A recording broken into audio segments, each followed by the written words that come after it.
خانەوادەی سەربەرزی شەهیدان مامۆستایانی بەڕێز ئەمڕۆ دووشەممە 28 تەمموز 17 ساڵ بەسەر خۆپیشاندانە خوێناویەکەی شاری کەرکووک دێتە بەڕێت. 28 تەمموز ساڵی 2008 دەیان هەزار هاوڵاتی کەرکووک بۆ پاراستنی مافە دەستوریەکانی خۆیان خۆپیشاندانێکی خوێمنانەیان لە شارەکەدا ڕێخست دژ بە مادەی 24 کە پێچەوانەی مادەی 140 بوو.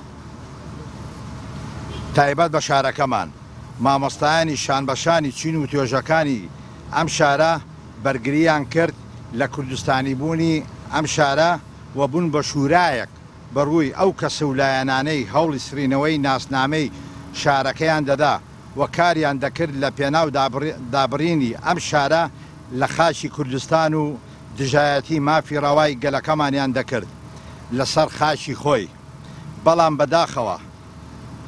بەڵام بەداخەوە ئاکامەکەی کۆمەڵ کوشکردنی هاوڵاتیانی و خوێناویکردنی شارەکەی لێکەوتەوە.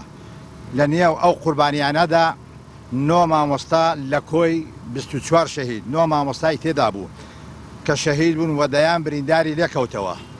پەیمان دووپات دەکەینەوە بە هەمان ڕوحیەتی بەرخودان و گیانفیدایی ڕۆژی 28 تەمموز ڕوبەڕووی هەموو هەوڵێک دەبینەوە لەلایەن هەر کەس و لایەنێک بێت کە دژایەتی مافەڕاوەکانی کورد بکات لەم شارە.